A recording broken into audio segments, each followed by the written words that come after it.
अपने सभी संस्कृत मित्रों को डॉक्टर देवेंद्र का प्यार भरा नमस्कार। मित्रों, आज हम आपके मध्य 50-50 अति लघुत्तरीय श्रृंखला में आज एक नई चर्चा के साथ आपके मध्य उपस्थित हैं। आज हम इस श्रृंखला में केवल संज्ञा प्रकरण से संबंधित प्रश्नों की ही चर्चा करेंगे। तो चलिए देर न करते हुए शुरू करते हैं अपनी अति लघुत्तरीय 50-50 प्रश्नों की चर्चा। संज्ञा प्रकरण में सबसे पहला प्रश्न है, अष्टाध्यायी के रचनाकार कौन हैं? अष्टाध्यायी के रचनाकार कौन हैं? इसका उत्तर है महर्षि पाणिनि। अष्टाध्यायी जो कि संस्कृत का व्याकरण ग्रंथ है और जिसके रचनाकार महर्षि पाणिनि हैं। आगे प्रश्न है, अष्टाध्यायी में कितने अध्याय और पाद हैं? जो पाणिनि का अष्टाध्यायी है इसमें कितने अध्याय हैं और कितने पाद हैं? पाद से मतलब उसके चरण, उसके भाग। तो इसका उत्तर है 8 अध्याय और कुल 32 पाद हैं। यानी कि एक अध्याय में 4 पाद हैं और टोटल जब 8 अध्याय हैं तो 8 चौक 32, यानी कि पूरे संपूर्ण अष्टाध्यायी में 32 पाद हैं। इसके बाद नेक्स्ट प्रश्न है, महर्षि पाणिनि का जन्म समय क्या है?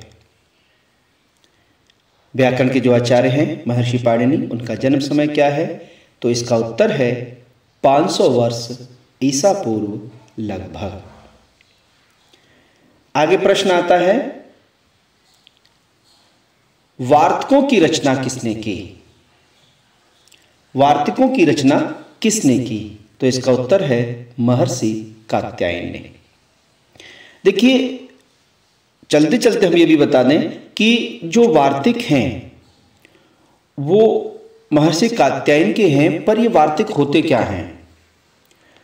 महर्षि पाणिनि ने अष्टाध्यायी में लगभग 4000 सूत्र लिखे और महर्षि कात्यायन ने जब उनका अध्ययन किया तो उन्हें लगा कि इन सूत्रों में कहीं कुछ छूट गया है, तो उन्होंने उन सूत्रों के मध्य नीचे अपना एक नया सूत्र दे दिया और उस नए सूत्र को वार्तिक कहने लगे, अर्थात उन्होंने उस सूत्र का नाम वार्तिक दिया।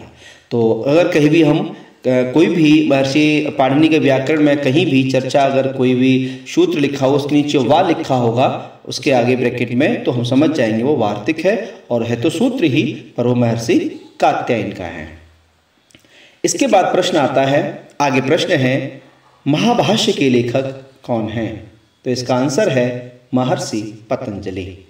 महाभाष्यकार यानी कि इन्होंने अष्टाध्यायी पर उसका सरलीकरण करके, व्याकरण के ग्रंथ का सरलीकरण करके उसकी व्याख्या की।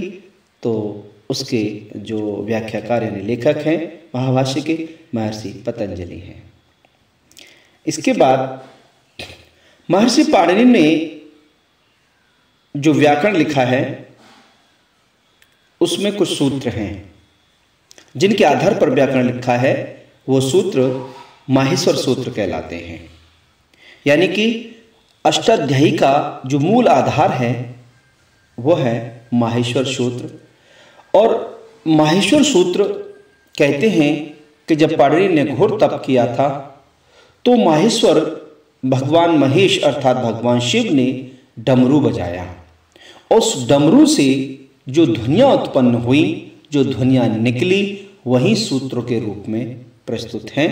तो कौन कौन से कितने सूत्र हैं? प्रश्न है आपका, माहेश्वर सूत्रों की संख्या कितनी है? अर्थात भगवान शिव ने जब डमरू बजाया था तो कितने सूत्र उससे निकले थे? तो आंसर है इसका 14। अर्थात भगवान शिव ने जब डमरू बजाया तो उस डमरू से 14 प्रकार की ध्वनियाँ निकली, अर्थात वो माहेश्वर सूत्र कहलाए। आगे प्रश्न है, माहेश्वर सूत्रों की संख्या कितनी है ये हो गया है। नेक्स्ट है माहेश्वर सूत्र कौन कौन से हैं, अर्थात जो 14 सूत्र थे वो कौन कौन से हैं। तो आंसर है, पहला सूत्र है अ इ ओ ण, ऋ लिरिक, ए ओंग, ऐ औच, ह य वरट, लण, य म ङ ण न म, झ भ य, घ ढ ध श, ज ब ग ड द श, ख फ छ ठ थ च ट त व, क प य, श श स र ह ल। ये 14 माहेश्वर सूत्र हैं। एक बार थोड़ा सा और रिपीट कर लेंगे, इनको अभ्यास कर लेंगे याद करने के हिसाब से। तो कैसे, अयोण, रिलरिका, एयोंगा, अयौचा, हयवरट, लण, यमंगड़नम, झभय, घढ़ धश, जब गड दश, ख फ छ ठ थ च ट त व, क प य, श श श र ह ल। ये 14 माहेश्वर सूत्र हैं और सभी विद्यार्थी इन माहेश्वर सूत्रों को कंठस्थ कर लेंगे। आगे प्रश्न है, ये सारे आपके संज्ञा प्रकरण से हैं। इत संज्ञा करने वाला सूत्र कौन सा है? तो इसका आंसर होगा हलन्त्यम। हलन्त्यम के अलावा और भी सूत्र हैं, पर जो हमें इसमें संज्ञा प्रकरण में जो हमें बताया गया है, जो यहाँ चर्चा की है सूत्र की, तो यही है हलन्त्यम। तो इत संज्ञा का संज्ञा करने वाला सूत्र कौन सा है? हलन्त्यम। अर्थात हलन्त्यम सूत्र से इत संज्ञा होती है वर्ण की। नेक्स्ट आगे प्रश्न है, देखिए इसमें हम बहुत ज़्यादा डिटेल तो नहीं, लेकिन संक्षिप्त रूप से, चूंकि 50 प्रश्न हैं तो फिर कभी समय मिलेगा तो इसका डिटेल व्याख्या भी करेंगे।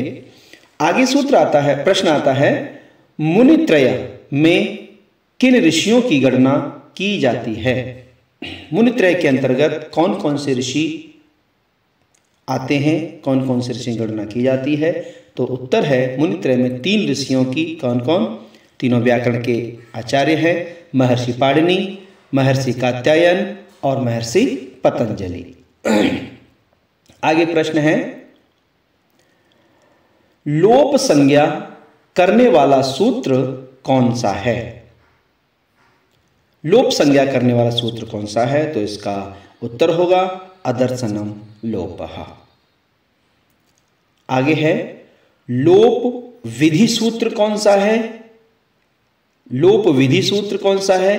तो इसका आंसर है तस्य लोपः। देखिए पहले था लोप संज्ञा करने वाला सूत्र और यह लोप विधि सूत्र, यानी कि इसका सूत्र क्या है? तस्य लोपः आंसर इसका। तो जैसे अभी आपने पढ़ा था हलन्त्यम, हलन्त्यम सूत्र से जिन जिन वर्णों की इत संज्ञा होगी उसका इस लोप विधि सूत्र यानी कि तस्य लोपः सूत्र से उनका लोप हो जाता है। आगे सूत्र है, प्रत्याहार विधायक सूत्र कौन सा है? अर्थात प्रत्याहार विधायक सूत्र कौन सा है जिनसे प्रत्याहारों की रचना होती है? तो वो सूत्र है आदिरन्त्येन संहिता। क्या है? आदिरन्त्येन संहिता।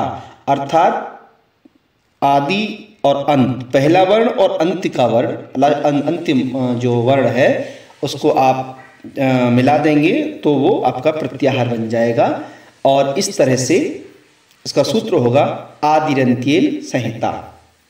नेक्स्ट है, प्रत्याहारों की संख्या कितनी है? अभी आपने पढ़ा आदिरन्त्येन संहिता, ये प्रत्याहार विधायक सूत्र था। अब कहते हैं कि प्रत्याहारों की संख्या कितनी है? जो 14 माहेश्वर सूत्र थे ना, उन्हीं 14 माहेश्वर सूत्रों से प्रत्याहार का निर्माण होता है। प्रत्याहार बनते हैं 42। एक प्रश्न आता है, क्या इनसे 42 ही प्रत्याहार बनते हैं? क्या ज्यादा नहीं बन सकते? देखिए ज्यादा प्रत्याहार बन सकते हैं, लेकिन महर्षि पाणिनि को अपने व्याकरण में इतने ही प्रत्याहारों की आवश्यकता हुई, इसलिए उन्होंने 42 प्रत्याहारों का निर्माण किया। तो कितने प्रत्याहार हैं? 42। आगे प्रश्न, अब जैसे 14 माहेश्वर सूत्र थे अब उन 14 महर्षि सूत्रों को जब आप पढ़ेंगे, जब आप समझेंगे, तो उनसे प्रत्याहार आसानी से बना सकते हैं। कभी अगले वीडियो में हम लोग प्रत्याहार बनाना भी बता देंगे, बहुत आसान है। तो अभी देखिए, जैसे एक प्रश्न है, अण प्रत्याहार में कौन कौन से वर्ण हैं? अण प्रत्याहार में कौन कौन से वर्ण हैं? अभी 14 महर्षि सूत्र अगर आपको याद है तो पहला सूत्र है आ ई उ उणा। तो अंतिम हलंत्यम से इत संज्ञा हो जाएगी, केवल 3 बचेंगे। कौन कौन से? इसके उत्तर में लिखे हैं आ, ई और उ। ये 3 ही वर्ण उसमें काउंट होंगे, 3 ही वर्ण गणना होगी, अंतिम अक्षर की गणना नहीं होगी। हलंत्यम से उसकी संज्ञा हो जाएगी, तस्लोप से लोप हो जाएगा, केवल आ, ई, उ ये 3 ही वर्ण शेष रहेंगे। ठीक है, आगे बढ़ते हैं हम लोग। ऐसी तरह से एक प्रत्याहार का निर्माण और करते हैं। 42 प्रत्याहार हैं, 2 प्रत्याहार हैं, उदाहरण के रूप में बता रहे हैं। लिखा है कौन सा?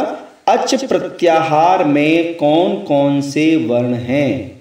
तो देखिए, अच प्रत्याहार में सारे स्वर वर्ण आ जाते हैं। कौन कौन से? उसका उत्तर है आ, ई, उ, री, लरी, ए, ओ, आई, औ। ये इतने जो आपके वर्ण हैं वो अच प्रत्याहार के अंतर्गत हैं। और देखिए, किसी भी प्रत्येक सूत्र का अंतिम अक्षर, अंतिम वर्णों की गणना नहीं करेंगे, उसको छोड़ करके बाकी सारे इसमें काउंट हैं। आगे प्रश्न, ह्रस्व दीर्घ प्लुत संज्ञा सूत्र कौन सा है? मतलब ह्रस्व दीर्घ प्लुत जो स्वर हैं, ठीक है ना, उनको बताने वाला सूत्र है।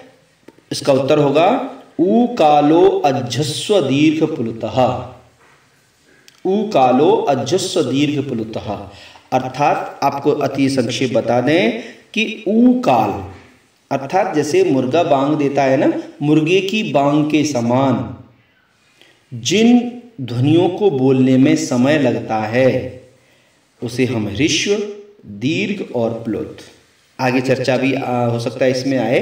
जैसे हम आपको बता देते हैं, जैसे छोटा आ ह्रस्व हो गया, आ दीर्घ हो गया, और इसी को दीर्घ तक बोलते हैं आ, ये आपका प्लुत स्वर हो जाता है। तो किसके? मुर्गे की बांग के समान, जैसे मुर्गा बांग देता है कुकड़ुकू, तो उसी तरह से यहाँ भी आपका ह्रस्व, दीर्घ और प्लुत स्वर होते हैं। उ कालो अजस्व दीर्घ प्लुतः से।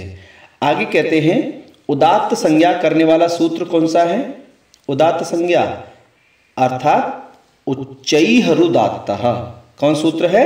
उच्चैः रुदात्तः, उच्चैः रुदात्तः। इसको क्या बोलेंगे? मतलब जो वर्णों का उच्चारण स्थान है, तालु आदि, उनके ऊपरी भाग से जो वर्ण बोले जाते हैं वो उच्चैः रुदात्तः। ठीक है, आगे लिखा है, अनुदात्त संज्ञा करने वाला सूत्र कौन सा है? नीचैर अनुदात्तः। इसका अपोजिट कर दीजिए, जो वर्ण अपने मूल उच्चारण के नीचे के भाग से उच्चारित होते हैं वो अनुदात्त वर्ण होते हैं, अर्थात उनकी अनुदात्त संज्ञा होती है। इसका सूत्र कौन सा है? उत्तर में लिखा हुआ है नीचैरनुदात्तः। आगे बढ़ते हैं, एक सूत्र प्रश्न है आगे, स्वरित संज्ञा को बताने वाला सूत्र कौन सा है? स्वरित संज्ञा को बताने वाला सूत्र कौन सा है? तो इसका सूत्र है समाहारः स्वरितः। नेक्स्ट प्रश्न है, अनुनासिक संज्ञा का सूत्र कौन सा है? अर्थात अनुनासिक संज्ञा किस किस की होती है? इसका उत्तर लिखा है मुख नासिका वचनो अनुनासिकः। ठीक है ना, मुख नासिका वचनो अनुनासिकः। आगे प्रश्न देखिए, लिखा है अनुनासिक किसे कहा जाता है? अनुनासिक अभी ऊपर आया था, अनुनासिक संज्ञा का सूत्र बता दिया था, मुख नासिका वचनो अनुनासिकः। अब नेक्स्ट प्रश्न में है अनुनासिक किसे कहते हैं? तो इसका देखो उत्तर लिखा है, अनुनासिक का मुख और नासिका से उच्चरित होने वाले वर्ण अनुनासिक कहे जाते हैं। यानी कि मुख के साथ साथ जब नासिका का भी प्रयोग किया जाता है उन वर्णों को अनुनासिक वर्ण कहा जाता है। ये क्लियर कर लीजिए आप, ठीक है ना। जैसे आ कंठ से बोला जा रहा है, उदाहरण से देख लीजिए, आ और नासिका से बोलो आ, जैसे का, ग, ग, चा, च, च, क, ये सारे वर्ण आपके अनुनासिक वर्ण हैं। ठीक है ना। आगे प्रश्न देखिए, नेक्स्ट प्रश्न है। अच्छा, एक प्रश्न है, सदैव अनुनासिक कहे जाने वाले वर्ण कौन कौन से हैं जिन्हें हमेशा अनुनासिक ही कहा जाता है। तो देखिए 5 वर्ण हैं, प्रत्येक वर्ग का अंतिम अक्षर इसमें आ रहा है। 5 वर्ग हैं, क वर्ग, च वर्ग, ट वर्ग, त वर्ग, प वर्ग, उनका अंतिम वर्ण ना अनुनासिक है। जैसे इसमें लिखा हुआ उत्तर में क्या लिखा है, य, म, ङ, ण, न, ये आपके सदैव अनुनासिक वर्ण कहे जाते हैं। ठीक है। आगे लिखा है, सवर्ण संज्ञा करने वाला सूत्र कौन सा है। सवर्ण संज्ञा करने वाला सूत्र कौन सा है, तो इसका आंसर है तुल्यास्य प्रयत्नम सवर्णम। आगे अब सवर्ण संज्ञा प्रश्न है, सवर्ण संज्ञा किसकी होती है। अब सुन लीजिए सवर्ण संज्ञा किसकी होती है। उसके उत्तर में क्या लिखा है, जिन वर्णों के तालु आदि उच्चारण स्थान और आभ्यंतर प्रयत्न समान हो उनकी आपस में सवर्ण संज्ञा हो जाएगी। जैसे वाक धन ईस बराबर क्या हो जाएगा, वागीस। तो समझ में आया ना। जिन वर्णों के तालु आदि उच्चारण स्थान आभ्यंतर प्रयत्न समान होते हैं उनकी सवर्ण संज्ञा होती है। हम एक उच्चारण स्थान पर एक अलग से वीडियो बना देंगे। ठीक है ना। तो आपके मध्य में आ जाएगा वीडियो जिसमें केवल उच्चारण स्थानों की ही चर्चा होगी कि कौन कौन सा वर्ण हमारे किस उच्चारण स्थान से उच्चारित होता है। आगे प्रश्न है, जो स्वर हैं आपके अ, ई, उ, री, इसके भेद कितने होते हैं, स्वरों के भेद। तो अ, ई, उ, री, ये कितने भेद होते हैं, इनके 18 भेद होते हैं। उत्तर में है ह्रस्व दीर्घ प्लुत, 3 तो ये हो गए। उसके बाद क्या होंगे, उदात्त अनुदात्त स्वरित, कैसे कैसे हो गए, उदात्त अनुदात्त स्वर 3 ये हो गए। फिर अनुनासिक और अननुनासिक, इस प्रकार 18 भेद हो गए। देखो ह्रस्व दीर्घ प्लुत 3 और उदात्त अनुदात्त स्वरित 3 गुणे 3 9, अनुनासिक और अनुनासिक 9 दूनी 18, यानी कि इस तरह से इनके 18 भेद हो गए। प्रश्न परीक्षा में कभी कभी पूछ लिया जाता है कि आ के कितने भेद होते हैं, ई के कितने भेद होते हैं, री के कितने भेद होते हैं, तो 18, इसका आंसर आप लिख दीजिएगा। आगे आता है, एक स्वर है आपका लृ, ठीक है ना। तो लृ के कितने भेद होते हैं, देखिए लृ के 12 भेद हैं, क्योंकि इसमें ह्रस्व प्लुत उदात्त अनुदात्त स्वरित, यानी कि पहले री, देखिए ह्रस्व दीर्घ नहीं है, ह्रस्व है और प्लुत है, और फिर इसके दूने उदात्त अनुदात्त स्वरित, ये भी 3 प्रकार का हो गया। 2 कितना हो गया, कम कर लीजिए आप, 2 पंजे 10, ठीक है ना। और उसके बाद क्या है, अनुनासिक और अनुनासिक, इस तरह से ये इसके 12 भेद हो गए। 2 3 6 और 6 दूनी 12, ह्रस्व दीर्घ प्लस उदात्त अनुदात्त 2 3 गुणा कर देंगे, 2 3 6, अनुनासिक और अनुनासिक 6 दूनी 12, यानी इसके आपके 12 भेद हो गए। ठीक है। आगे प्रश्न है, ए, आई, ओ, औ, ये 4 स्वर और बचते हैं, इनके कितने भेद होते हैं। अब देखिए इनके भी 12 भेद हैं। कौन कौन से, दीर्घ प्लुत, फिर इनका उदात्त अनुदात्त स्वरित, अनुनासिक और अननुनासिक। एक बात आपको बता दें, जिसे हम लोग पढ़ते हैं ना, छोटी ए, बड़ी ए, छोटा ओ, बड़ा ओ, हमेशा ध्यान रखिएगा, ये छोटा मतलब ह्रस्व नहीं होते, ये हमेशा दीर्घ होंगे और प्लुत होंगे। दीर्घ का मतलब 2 मात्राएं और प्लुत का मतलब 3, यानी कि 3 गुना समय लगता है स्वर को, वर्ण को बोलने में, तो ये आपका इस तरह से हो जाएगा। ठीक है ना। यानी कि इसमें ए, आई, ओ, आई, औ का ह्रस्व नहीं होता है, दीर्घ और प्लुत। फिर उदात्त अनुदात्त स्वरित, अनुनासिक और अननुनासिक। इसके बाद आता है आपका, जो प्रयत्न की बात हो रही थी कि प्रयत्न क्या है, तो प्रयत्न किसे कहते हैं। अब देखिए इसमें हमने प्रश्न इसमें नहीं दिया है, इसमें प्रश्न है, देखिए आगे क्या है, प्रयत्न कितने प्रकार का होता है। प्रश्न क्या है, प्रयत्न कितने प्रकार का होता है। वो कितने प्रकार का होता है वो तो आपको पता चल जाएगा, लेकिन उससे पहले जाने कि प्रयत्न होता क्या है। देखिए प्रश्न नहीं दिया है, लेकिन अब हम लोग इसकी चर्चा कर लेते हैं कि जिन वर्णों को बोलने में जो आपके अंदर की वायु है, जब ये उस वायु यानी कि जब वर्णों को बोला जाता है तो उन बोलने में जो प्रयास किया जाता है, जो बोलने के लिए, वर्णों को बोलने के लिए जो कोशिश की जाती है, उनका जो एक प्रयत्न किया जाता है उसे हम प्रयत्न बोलते हैं। यानी कि वर्णों को बोलने में हमारी जो श्वास वायु है, उस श्वास वायु के माध्यम से वर्णों को बोलने का जो एक प्रयास किया जाता है, जो प्रयत्न किया जाता है, उसी को हम लोग प्रयत्न बोलते हैं। क्लियर। अब आ जाइएगा प्रश्न पर। प्रश्न है प्रयत्न कितने प्रकार का होता है, तो आंसर इसका होगा, उत्तर होगा 2 प्रकार का, आभ्यंतर प्रयत्न और बाह्य प्रयत्न। ठीक है ना। अब क्या आगे देखेंगे। अब प्रश्न है आगे, आभ्यंतर प्रयत्न कितने प्रकार का होता है, तो उत्तर इसका 5 प्रकार का। आभ्यंतर परीक्षा पूछ लेते हैं कि आभ्यंतर प्रयत्न कितने प्रकार का होता है, तो आभ्यंतर प्रयत्न होगा 5 प्रकार का।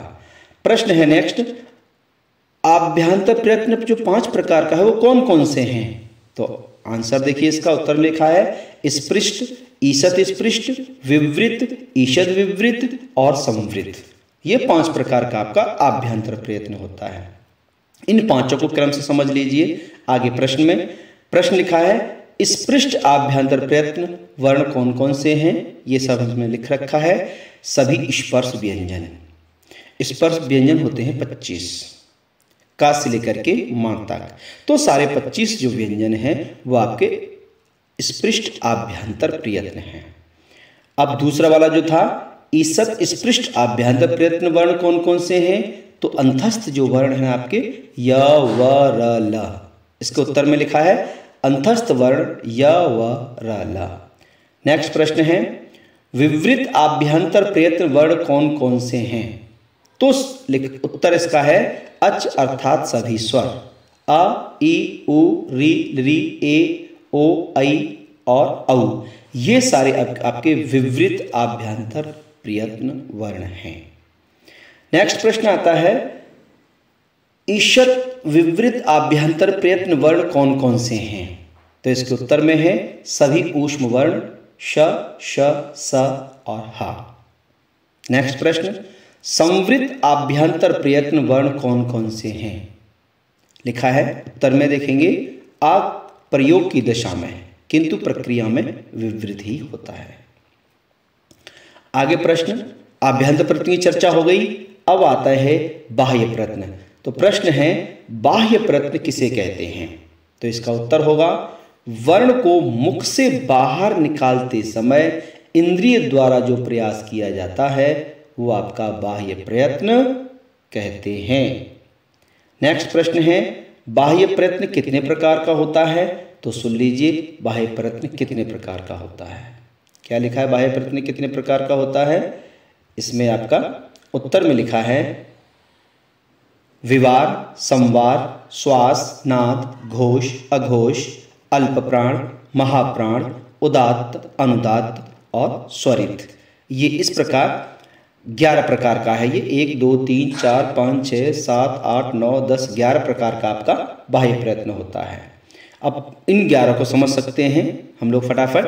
तो क्या लिखा है, विवार प्रयत्न किसे कहते हैं, आंसर है इसका विवारयति, विकासयति, मुखमिति, अर्थात मुख का खुलना, अर्थात वर्ण के उच्चारण करते समय मुख के खुलने को विवार कहते हैं। ठीक है ना, इसको समझ लीजिएगा। आगे प्रश्न है, संवार बाह्य प्रयत्न किसे कहते हैं, तो उत्तर में से लिखा है जिन वर्णों के उच्चारण करते समय मुख संकुचित रहता है उन्हें संवार यत्न कहा जाता है। नेक्स्ट प्रश्न है, श्वास प्रयत्न किसे कहते हैं, इसका उत्तर होगा वर्णों के उच्चारण में श्वास चलता है उसे श्वास प्रयत्न कहते हैं। नेक्स्ट प्रश्न है आपका, नाद प्रयत्न किसे कहा जाता है, इसका उत्तर होगा वर्ण उच्चारण के समय निश्वास वायु के निकलते समय कंपन पैदा होता है उसे नाद कहा जाता है। यानी कि जब आप वर्णों को बोलते हैं, वर्णों का उच्चारण करते हैं, तो एक कंपन पैदा होता है, उसे नाद कहते हैं। ठीक है ना। नेक्स्ट, घोष प्रयत्न किसे कहते हैं?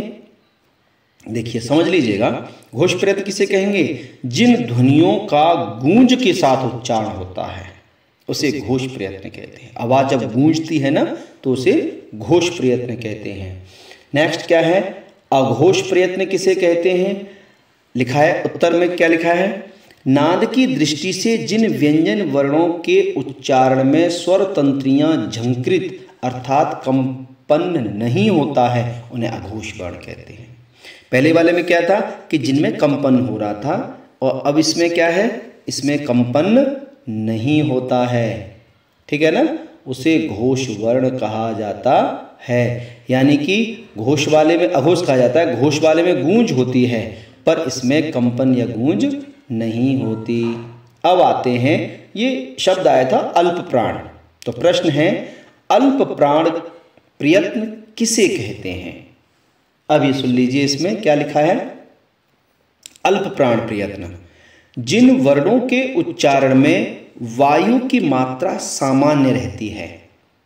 जिन वर्णों के उच्चारण में वायु की मात्रा सामान्य रहती है, अर्थात वर्णों के उच्चारण में प्राण वायु का अल्प प्रयोग होता है, उसे अल्प प्राण कहते हैं। यानी कि जिन वर्णों के बोलने में वायु नॉर्मल रहे, है ना, तो उनको हम क्या कहेंगे? अल्प वायु का जब उपयोग होता है तो उसे हम अल्प प्राण कहा जाता है या अल्प प्राण कहते हैं। और एक और है, महाप्राण प्रयत्न किसे कहते हैं?